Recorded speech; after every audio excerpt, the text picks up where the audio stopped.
Hello, I'm Dr. Angie McCartney. And I'm Ruth McCartney. Welcome to TeaFlix, where each episode's intimate conversation features a fascinating guest across the spectrum of Beatles world, pop culture, Grammy winners, the music industry, chefs, producers, music stars, actors, and more. So bottoms up and join us as they spill the tea on TeaFlix. Going. We are live. Oh, good. Once again. Hello. Good morning. Good morning. Good morning. I was glad to know I'm told I'm live. Exactly. Just checking. Exactly. So, good morning, everybody. It's the 2nd of June. It's Tuesday, and in California, it's election day. So, if you haven't done it yet, do it. Do it. I want you to do it. Just saw a lovely picture of Leland Sklar, the bassist of all time, with his I voted sticker in his eyes, stuck on the front of a Viking helmet with horns on it. So that's going to set the tone for the day, I think. Yeah. So today we are going to be joined once again, back by audience request and popular demand, the one and only popular resort figure and man about town, Mr. Sandro Monetti. He is an award-winning British journalist, author, broadcaster, producer, director, and media personality. I said that all in one breath. Based in Los Angeles. Widely regarded as one of Hollywood's leading entertainment commentators, he's a regular contributor to CNN and the BBC, where he provides expert analysis on film, television, celebrity culture, award season, and royal news. Originally from the UK, Blackpool, in fact, Monetti relocated to Los Angeles more than 2 decades ago and has since interviewed many of the world's most recognizable entertainment figures, including George Clooney, jealous, Sylvester Stallone, Al Pacino, also a little bit jealous, Will Smith, Madonna, and Paul McCartney. Been there, done that. He's known for hosting celebrity interview events and industry conferences around the world. As an author, Sandro's written several books, including biographies of Colin Firth and Mickey Rourke, as well as the memoir Confessions of a Hollywood Insider, which recounts his own experiences covering the entertainment industry and interacting with major stars. Beyond journalism, Sandro is an accomplished playwright, screenwriter, producer, and director.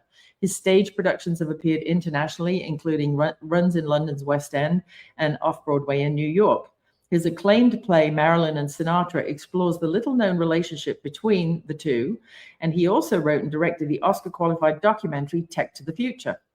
He served in senior editorial and media leadership roles, including managing editor of the LA Business Journal and more recently editor-in-chief of the Hollywood International Filmmaker magazine.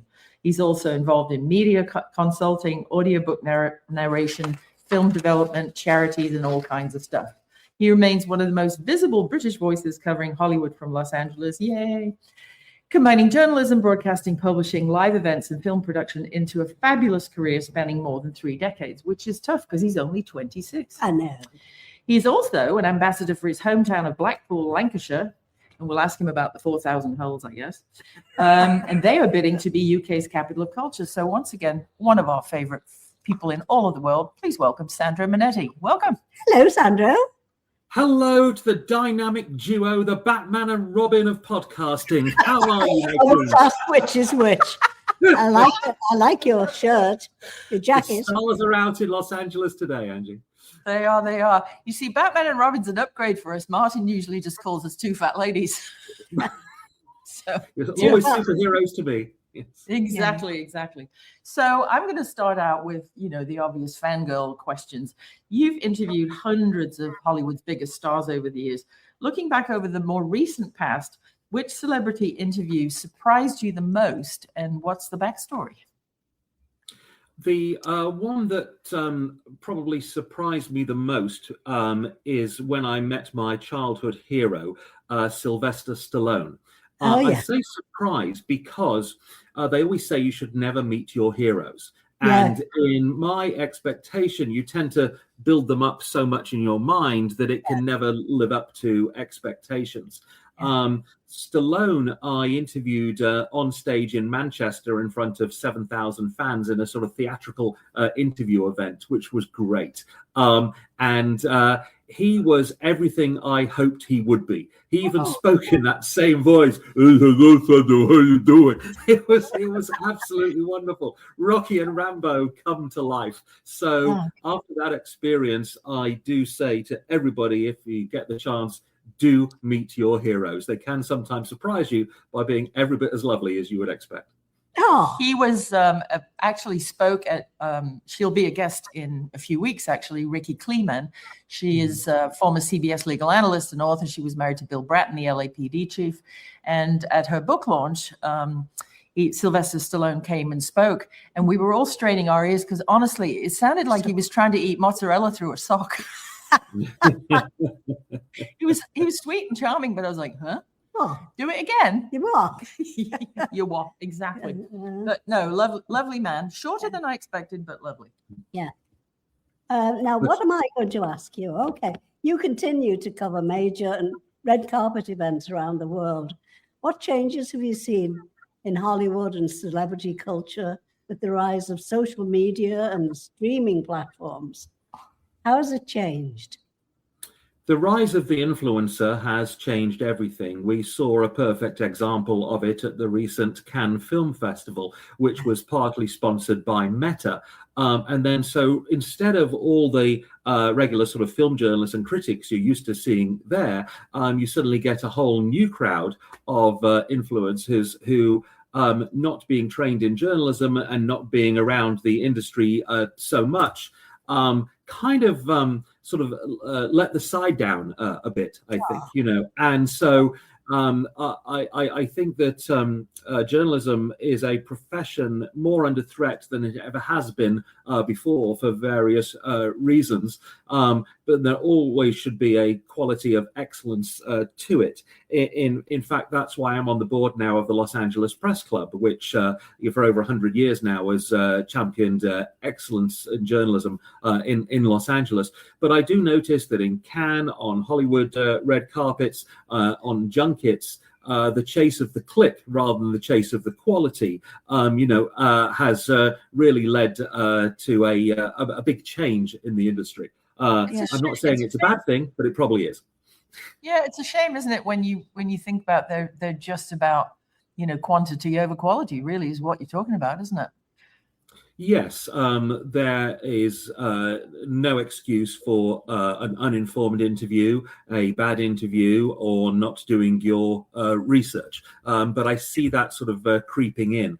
And so another reason with the press club, we've got the Southern California Journalism Awards coming up on June 28th, and it's important to remind everybody of the importance of quality journalism. Here in Los Angeles, we only need to look at the fires and how everybody turned to traditional media, television, and radio to get that live up to the minute coverage there, rather than just necessarily the clickbait.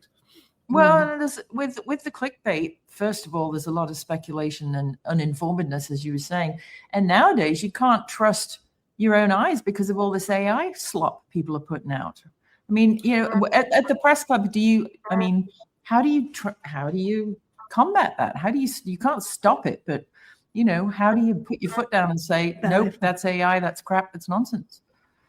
Well, it certainly comes down to money, and there's newspapers around the world who are no longer employing reporters and then getting AI to do stories. This is nothing new. There's been other industries, here in Hollywood. I don't need to tell you how they have been affected of it. But I do believe that the audience in any form of entertainment or media is always king, and they will always seek out the best writing. So there'll always be a place for quality writing, quality broadcasting, and quality journalism, as your viewers and listeners know all too well on TeaFlix. Yeah. Yes, because we have the best caliber of people, of course. of course. Speaking of king, our king was recently here in the United States. How do you think that went? I thought it was an absolute triumph when His Majesty King Charles III came over to visit the United States on the occasion of its 250th birthday. I thought his speech to Congress was especially elegant and eloquent, and certainly made a change in those corridors of power to hear sort of full sentences so beautifully delivered.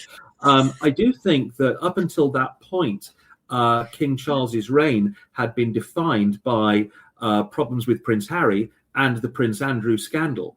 And this was the one moment he was able to sort of plant the flag in the ground and show his quality as a monarch. I was so proud to be British at that moment. As a representative of British charities, a trustee of the Royal Society of St. George, which is King Charles's charity in America. I also represent the British Benevolent Society. And I think all of us Brits in America have a strange relationship with this 250th celebration of kicking the Brits out.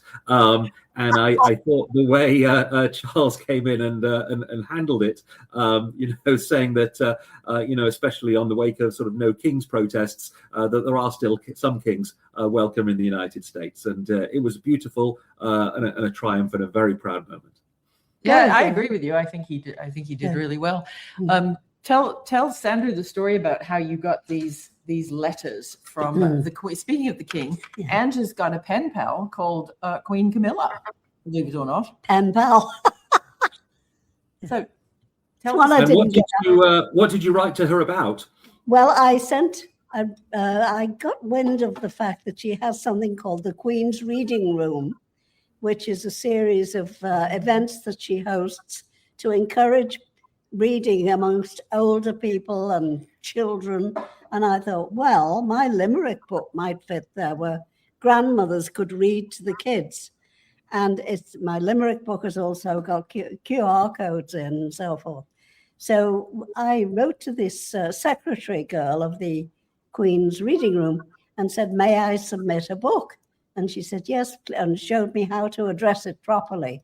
So we got onto Amazon in England, because it's a self-published book, and got them to send one exactly direct to that Buckingham Palace address. And sure enough, I got this wonderful 3 letters. It was quite funny. Martin and I were out to lunch, and Ange was on a Zoom, and my Ring doorbell went, and it was the postman. And I thought, he said, I've got something for requires signature. And I thought, well, those are never You've good. been served. Exactly. So I said, well, hold the envelope up. And he said, well, it's from England and it says CR. I'm like, CR, who that? I don't know. I'm trying to think of my friend's initials, And he says, oh, I'll come back later. So we got home and the postman came back and I looked at it. And if son of a gun, if it's not from Clarence House, from Camilla Regina, I'm like, I'll sign for that. Well, 3 weeks later, she sends another book, our Words of Wisdom book. Ding dong, postman. I said, who is it? What is it? He said, oh, don't worry. This one requires signature. It's the Queen again.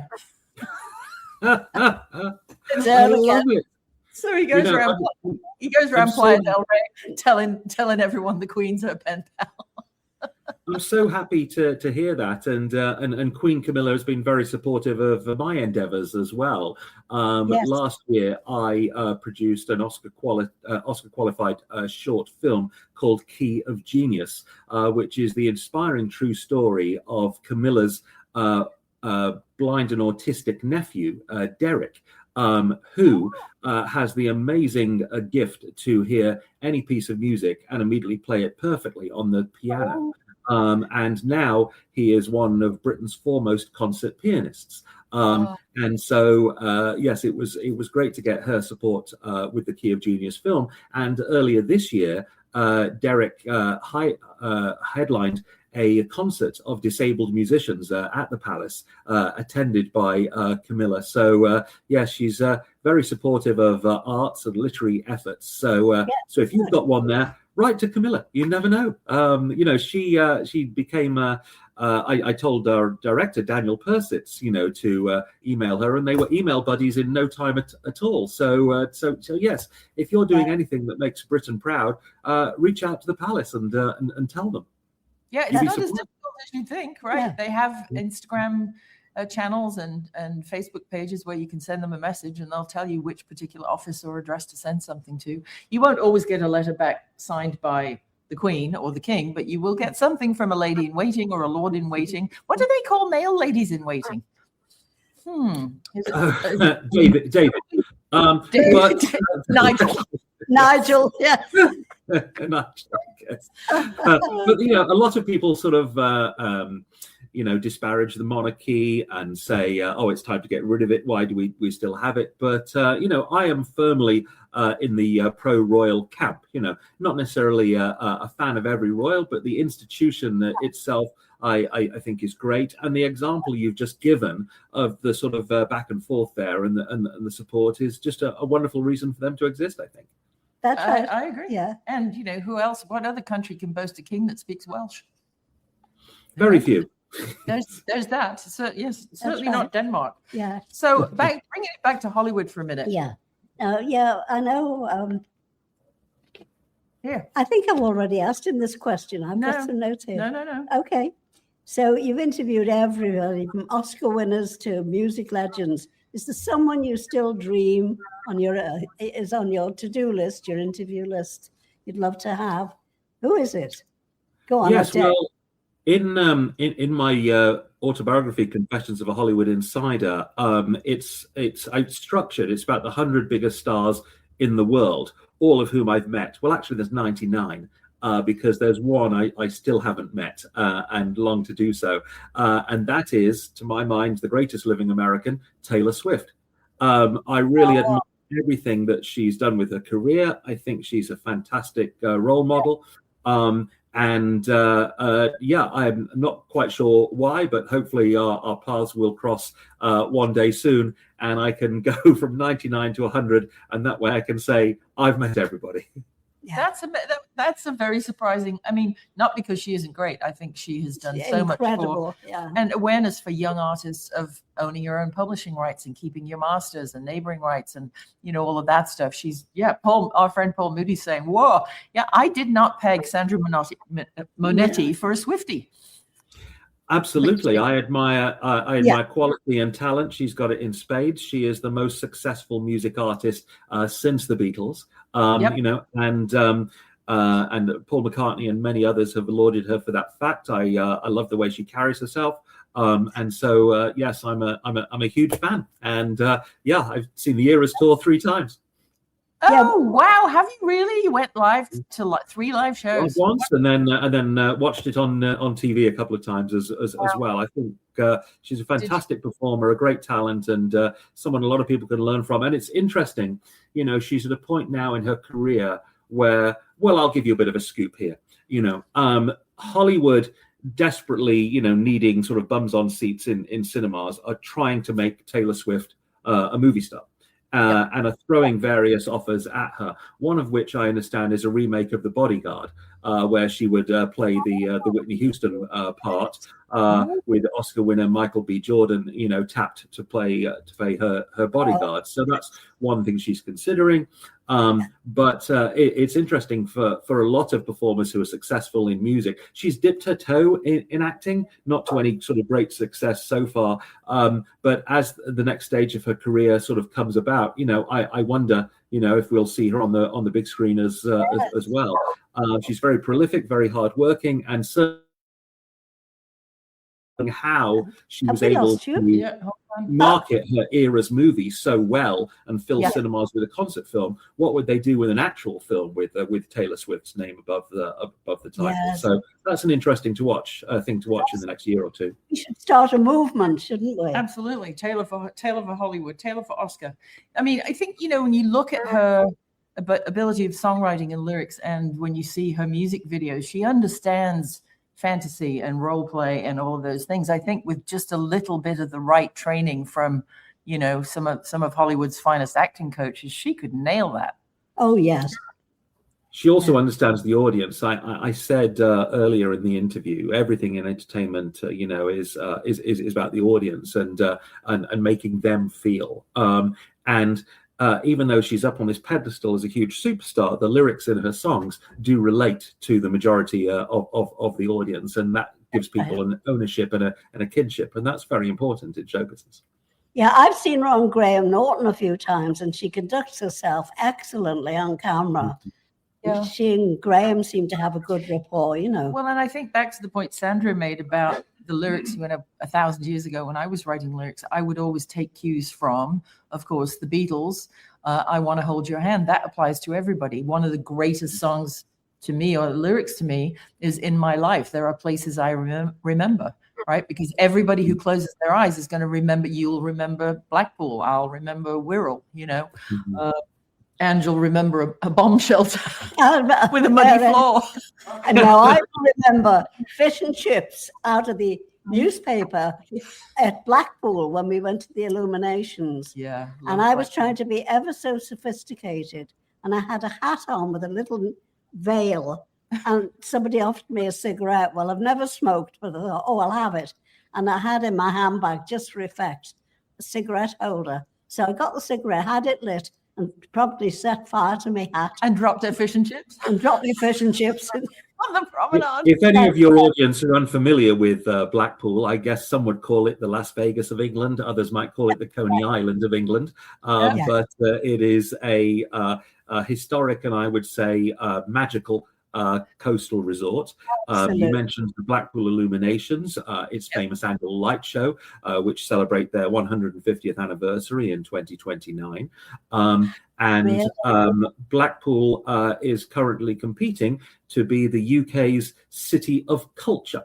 Because yes, and so we'll see if we get that. I was part of a delegation which earlier this year went to the House of Lords to champion the resort and its people. And so we're through to the final. So let's see where that goes, because the prize is £12 million, and you get to put on 12 cultural events, one a month in the year of culture. So, maybe I'll book Taylor Swift to play Blackpool. Maybe she'll do it for 12 million. There you go. There you go. Ashley Davey, our friend down in Alabama, has just literally read my mind. I was going to say the Paris of the North, and he says the Paris of the UK.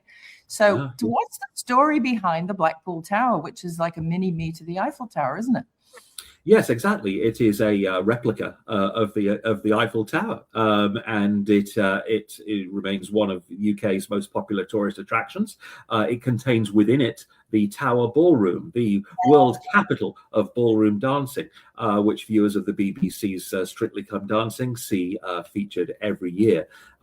In front of the tower is the comedy carpet, a recent innovation whereby on the promenade, quotes from some of the most famous comedy shows and stand-ups of all time are right there. I recently met with Dick Clement and Ian Lafrene, writers of Porridge, Alfie Zane Pet, The Likely Lads, and so many others. They too live in Los Angeles. And they were so proud that they are featured on the comedy carpet. Other things we're looking at are potentially a walk of fame, similar to we have here in Los Angeles. But there is a great showbiz tradition in Blackpool. Frank Sinatra played there frequently in the 50s, and the Beatles had a Sunday night residency in 1963, which continued into 1964 as well. Sunday nights in Blackpool. There's a famous picture of them in front of the Blackpool Tower. And I was speaking just before the show to my mum, Ginny, who grew up in Blackpool, and she was saying that on the night of her 21st birthday, the Beatles were playing in Blackpool. So she slipped a note backstage to John Lennon saying, if you want to come to my birthday party after the show, here's the address, and you can bring Paul too if you like. And they never showed up. I mean, what is wrong with these people? I don't know. They were probably busy going for fish and chips. Probably fish and chips instead. Or setting fire to their hats. Or Neil Aspinall said, I'm not hanging around. You're in my van. Let's go, lads, back to Liverpool. It's not very far from Liverpool to Blackpool, is it? No, it's not at all. It's and Liverpool and Blackpool have a wonderful history and exchange sort of tourists and trade. Much like Liverpool, Blackpool is full of iconic entertainment venues. And yes, it certainly gets knocked as not what it was before, but there are great efforts going on in the community to regenerate the town. There's some wonderful things appeared. They've got a great IMAX cinema there now. There's a showbiz museum as well. Haven't got my picture in it yet, but maybe next year. When you book Taylor Swift, you will. Well, absolutely, that'll work.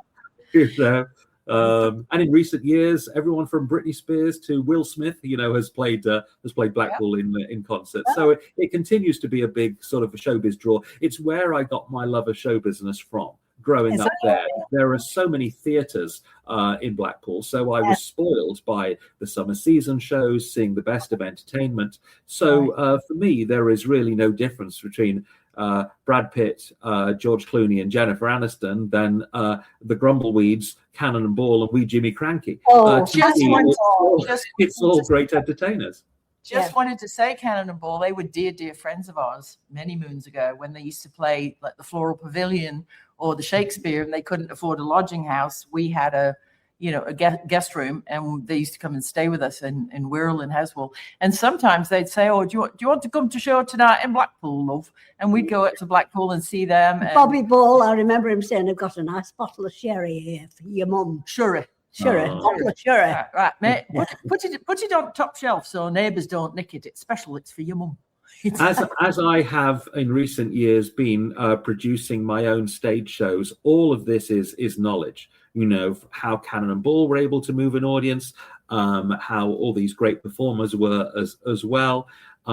So you mentioned a show that I'd done a few years ago, Marilyn and Sinatra. We took that to London's West End and New York. At the time we're doing this, we've just seen Marilyn Monroe's 100th birthday.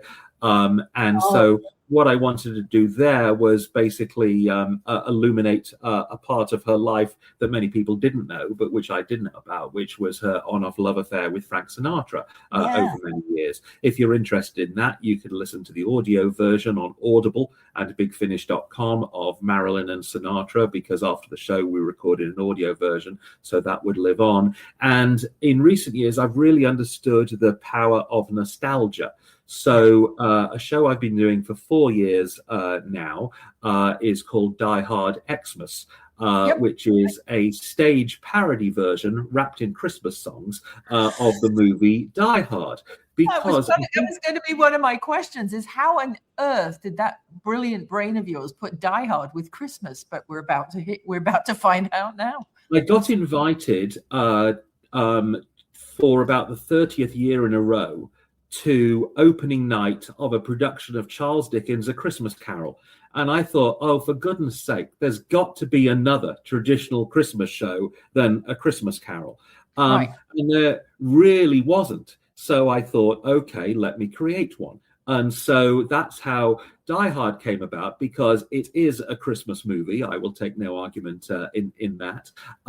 And much like my love of Stallone, it comes from, growing up with those 80s entertainment. When Die Hard came out in 88, it sort of reinvented the action film and had many copies. But I don't think there's anything that's bettered it since. So how do you pay tribute to a movie that you love and keep it going for new generations when there's not more sequels? So what we in the team decided to do was create Die Hard Xmas on stage. And if you want to go to diehardxmas.com, you can read about our new shows. We're in residency in Los Angeles in December 2026 at the Three Clubs show bar. Just go to diehardxmas.com for all the dates. Tickets will be on sale from June 12th.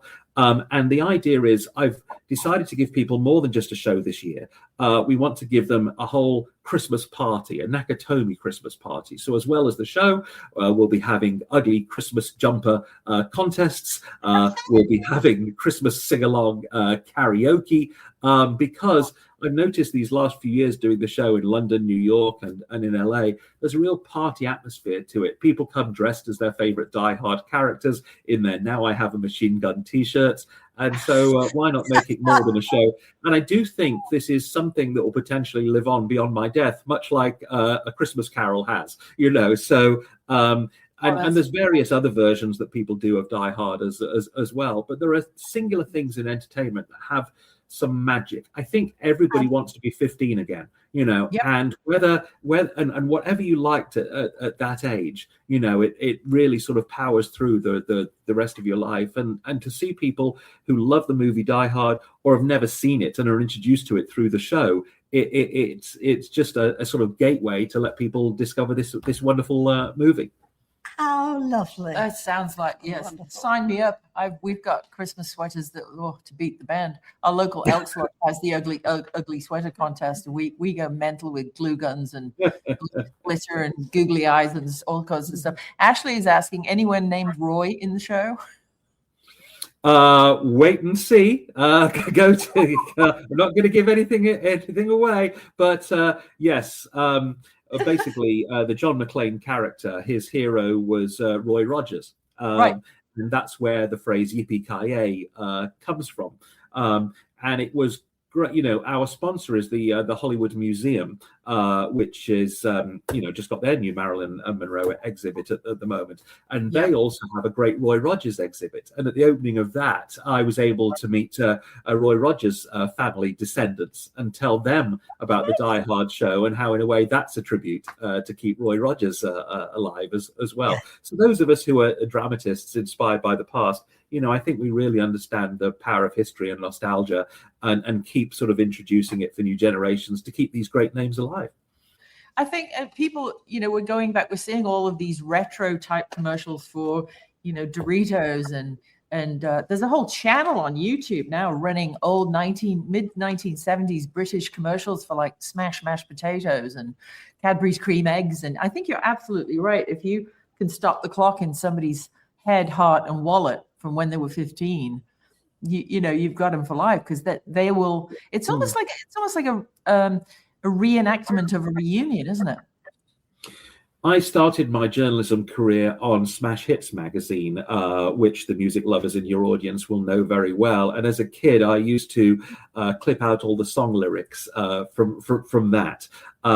And it's weird now that the older I get, I still remember all the song words from 80s songs, but can't remember the song words of something I heard yesterday.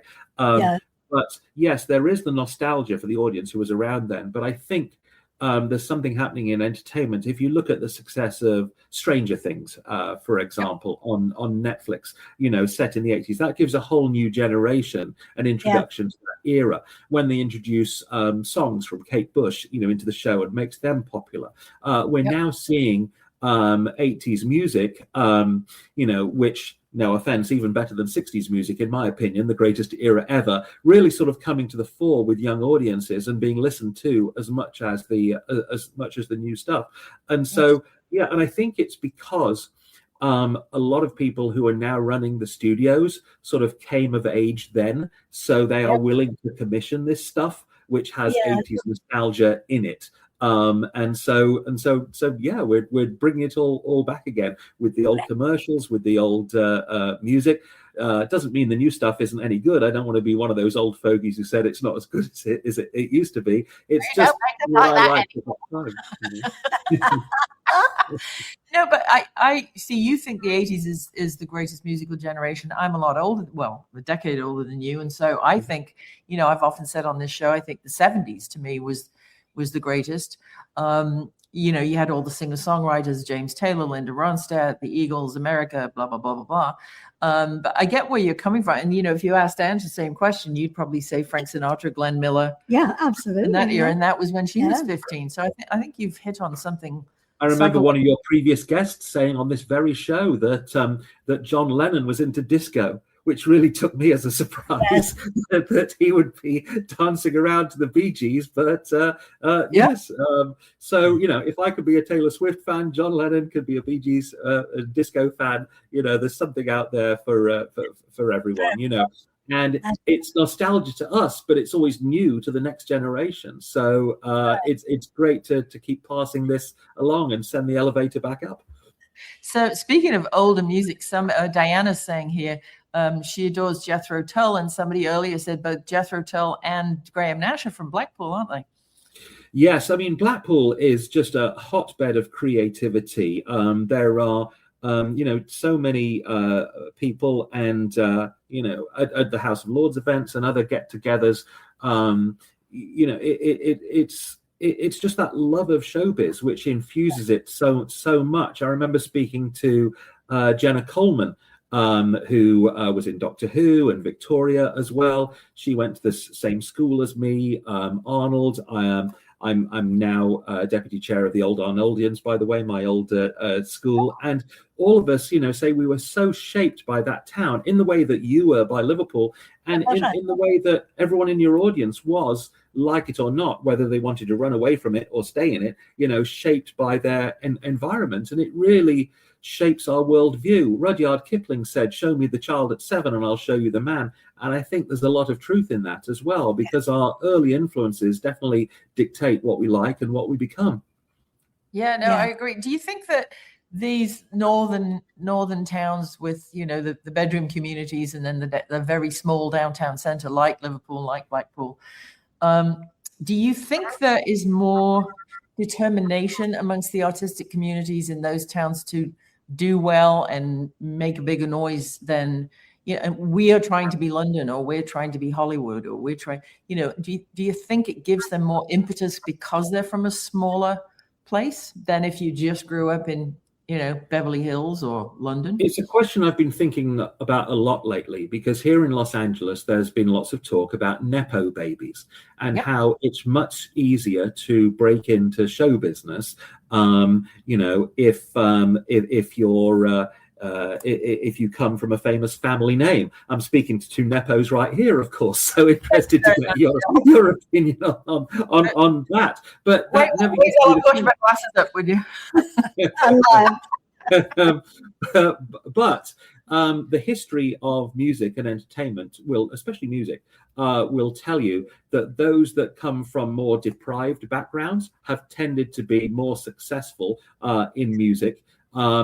And I would say in the 60s in acting, I think it's changed in acting. I think acting has become harder on working class people to break through in recent years. If you look at the crop of British actors, a lot of them are sort of old Etonians, and friends of Prince William who come from privilege. Where's the Tom Courtneys? Where's the Michael Caines? There aren't so many of those. I think acting is like being Grand Prix driver these days. You have to have a certain amount of money to get started in it, which is a worry. But at the same time, you were mentioning technology earlier, and the rise of AI, the internet and YouTube are definitely giving acts the opportunity to break through on their own. Billie Eilish being a perfect example, to come through and get that groundswell of opinion before you have a record label. So there is still ways to break through. But yes, it is a constant debate. Is it easier? How much your circumstances shape your path in show business? I look at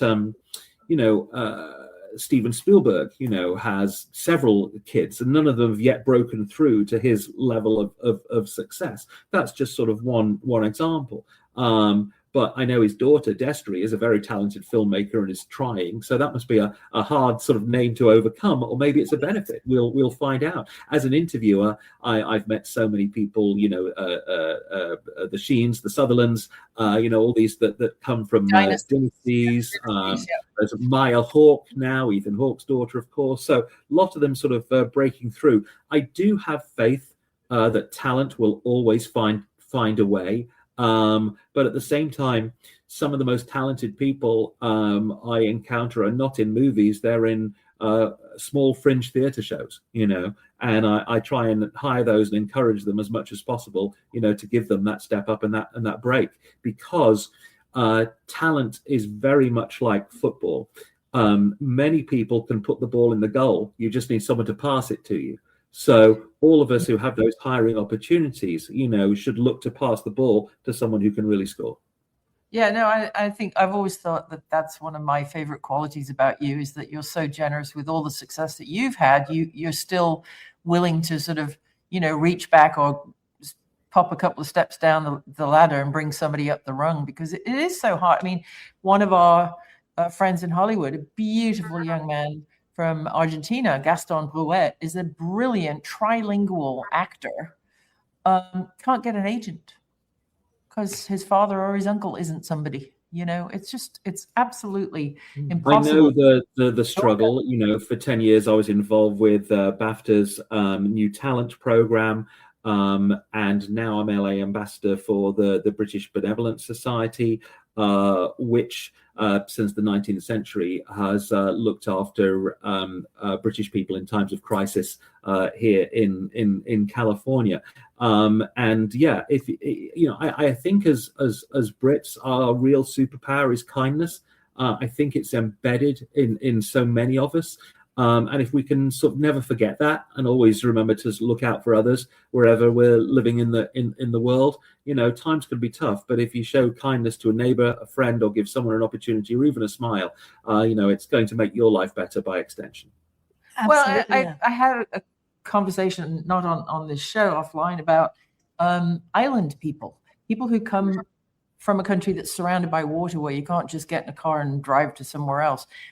Do you think, my sort of sense, my gut sense is that we're slightly different in the kindness stakes simply because you don't want to shit where you eat. If you commit a crime against your neighbor, it's not going to go very far. They can't just suddenly escape. If you talk to somebody from Malta or a dear friend of ours, amazing guitar player from Sardinia, island nations and island people who don't have that natural do something horrible and escape route are kind of slightly mentally different.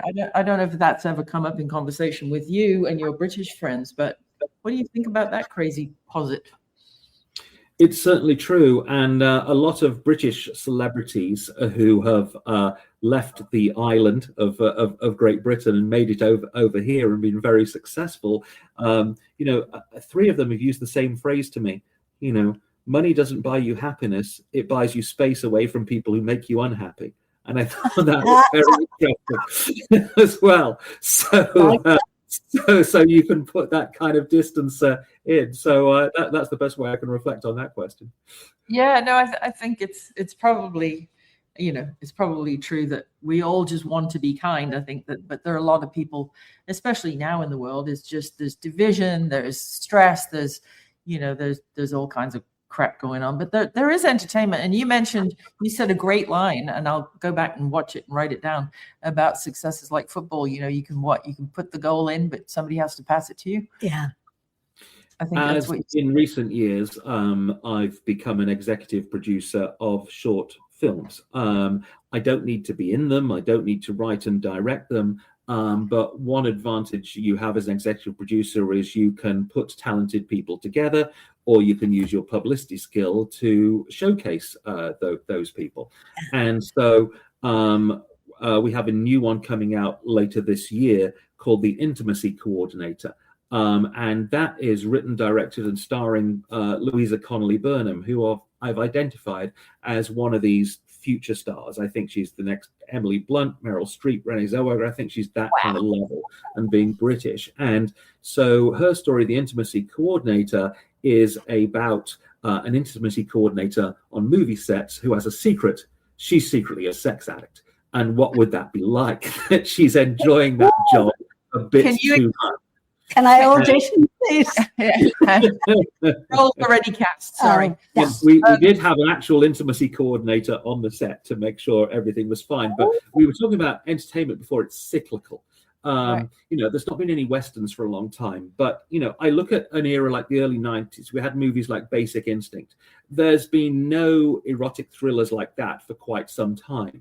No. So, okay, let's bring them back. Okay. And so the Intimacy Coordinator is a step in that direction as well. So look out for that one later this year. For people who have never been on a movie set, and there are many, can you just give a brief overview of when the role of intimacy coordinator became necessary by SAG-AFTRA and the unions and whatever, and what that person does on a movie set? Because, we know what we're talking about, but I might be Googling it by now going, what's that? I want to be one of those. I do. Yes. It's why this is very much in the zeitgeist, and women. Basically, it emerged post Me Too, where there's been some really horrible treatment of people on movie sets, making them feel very uncomfortable, especially when there's calls for nudity or sex scenes. That's awkward at the best of times. So the industry decided to put its own house in order by introducing this new job of intimacy coordinator to make sure that the actors and the actresses, and also, by the way, the crew, who are watching this, are comfortable with everything as well. And that has made movie sets a much more harmonious place. This is one of the best changes I've seen in Hollywood in the last 10 years about how how sets tend to be much safer spaces than they ever were before. Been reflecting a lot on Marilyn Monroe around her 100th birthday, and all the struggles someone as brilliant as her had, when she was even the biggest star in Hollywood. And so it's very encouraging, I think, that safe space measures are now in place to make movie sets joyful places rather than scary ones. Yeah, I mean, when I was in production back in the 80s, I would have been, 22, 23. And, I have my own stories of directors, stars, some very big stars, one of whom couldn't remember my name and snapped his fingers at me and said, fetch me my water. And everyone was ignoring. You, Blondie with the big tits, and I was like slightly annoyed and gave him his water. But that just wouldn't happen today. Thank God.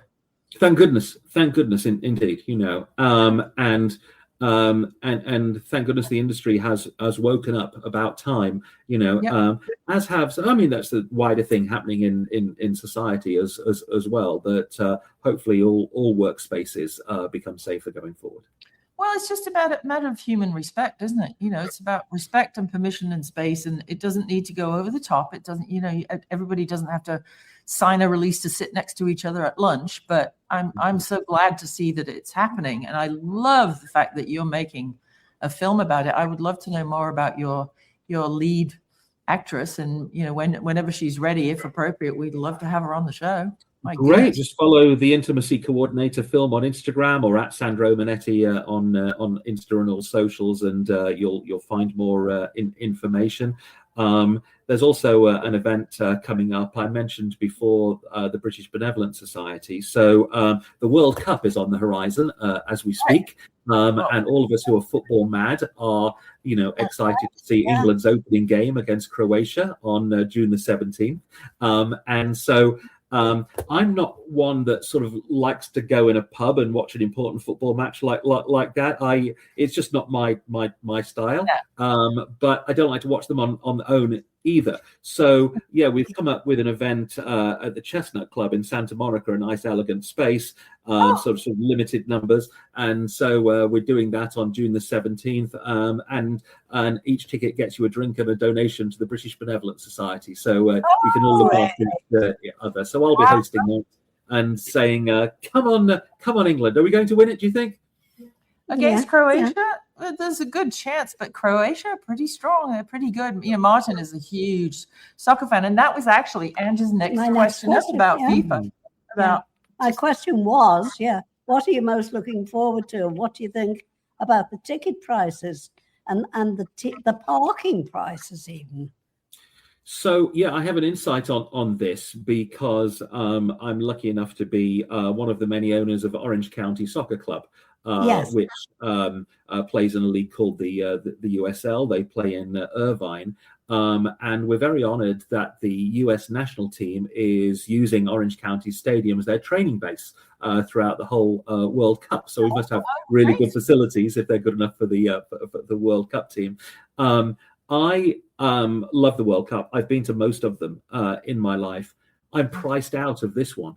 It's absolutely heartbreaking that the tickets are $2,700 to go and watch USA's opening game. The fact that the parking is $150, and I think that FIFA, is forgetting that football started as a working class game, and now they're pricing it at elite level. And when the stadiums are half empty, it's going to be hugely embarrassing, and they'll only have themselves to blame for that fact. I was so excited about the World Cup coming to the United States, but it's been made an elite, super expensive event.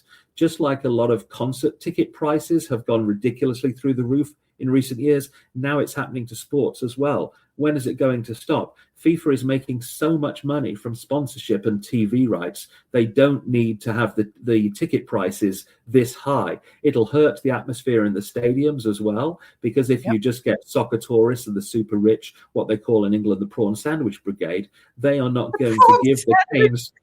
They are not going to give the games the same kind of atmosphere that they get, around the world when these players are playing for their club sides. So I'm hugely disappointed. I think the World Cup is a great thing, but I don't like that it's a cash grab.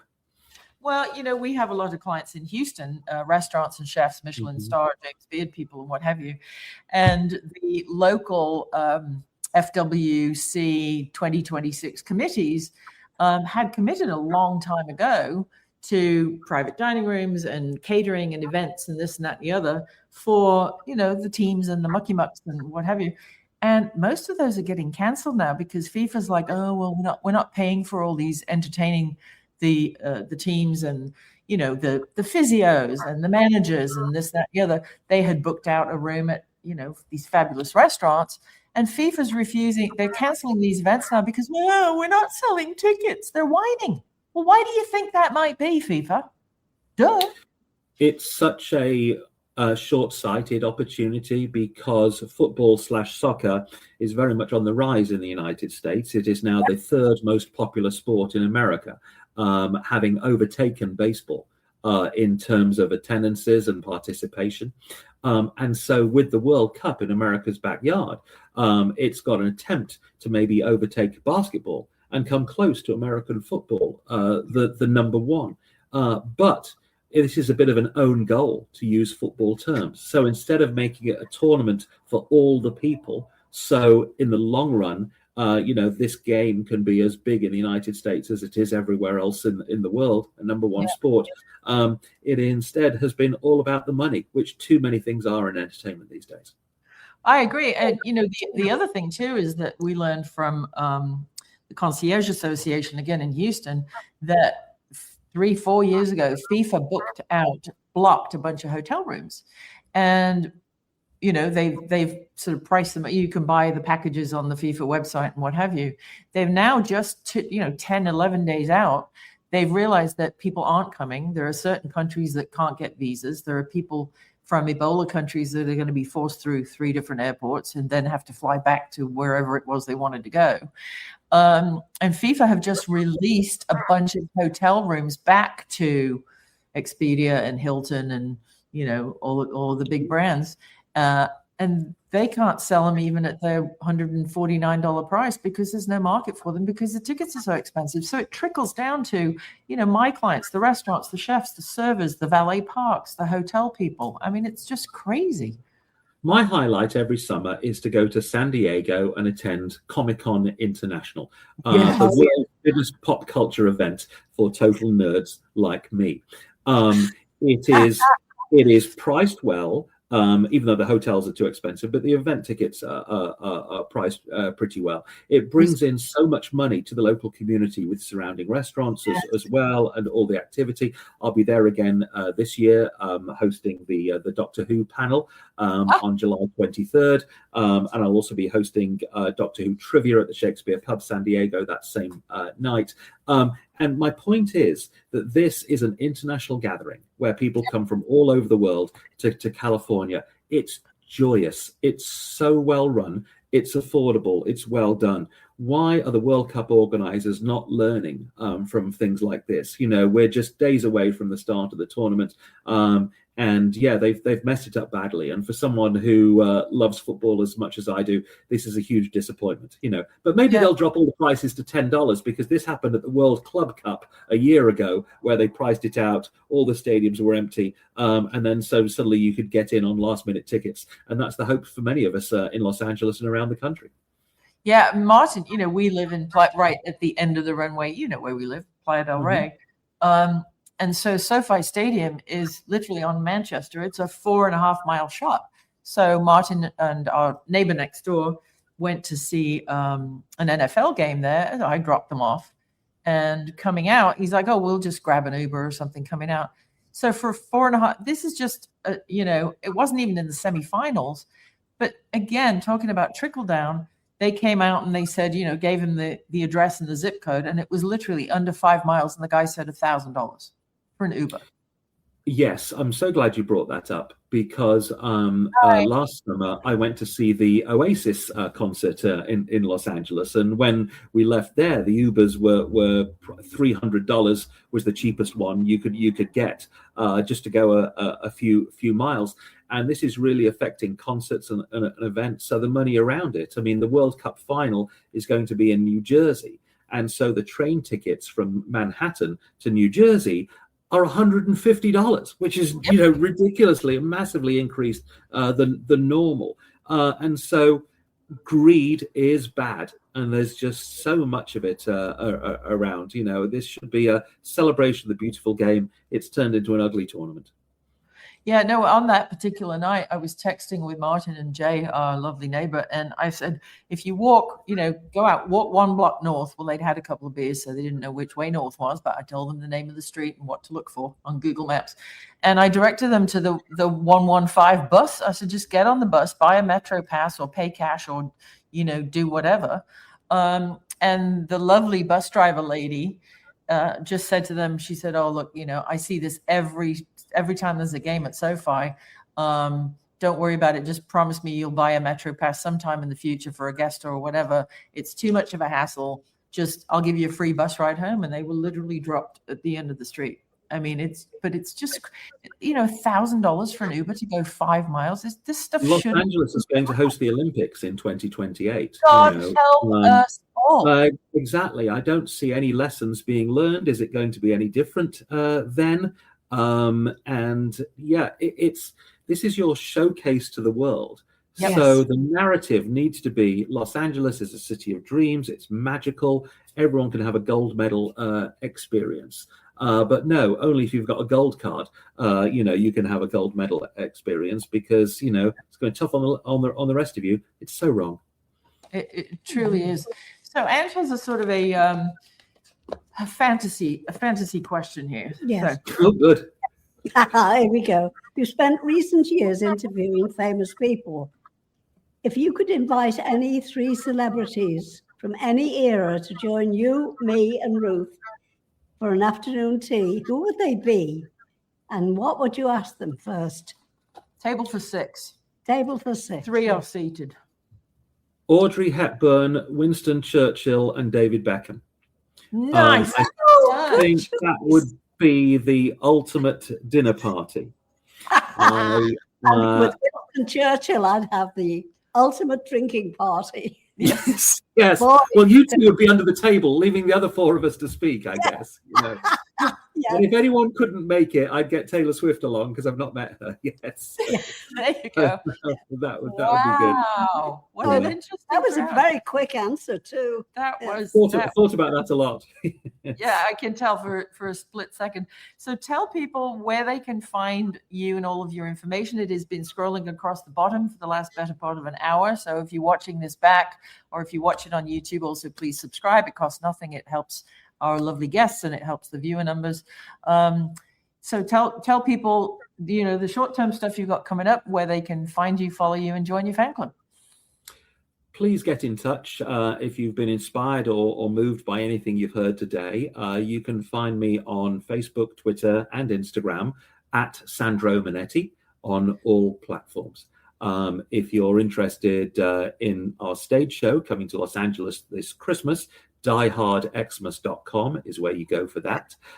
If you want to reach out to me individually, there should be a contact tab at sandromonetti.com.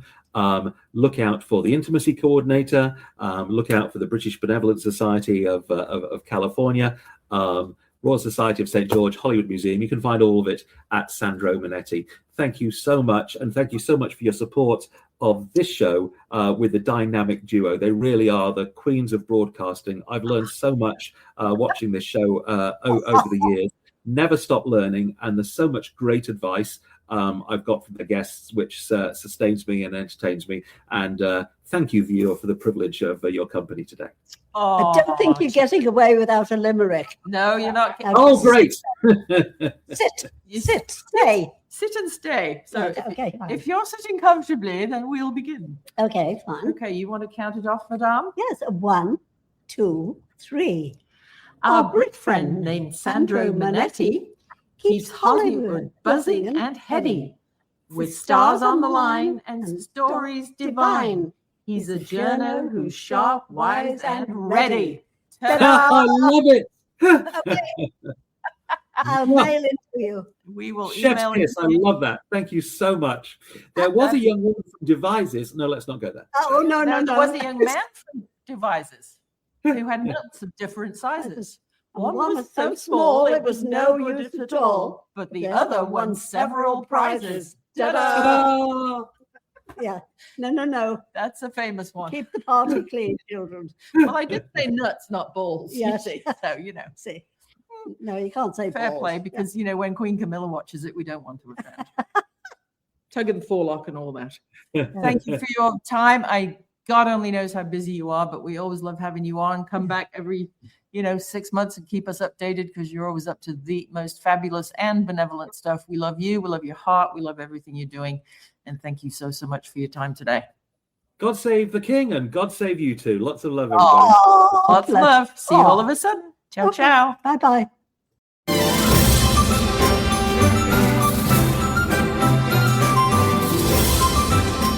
Thanks for tuning in to TeaFlix, and check out Dr. Angie's books, Organic Teas and CBD, at mrsmccartneysteas.com. Toodle pip!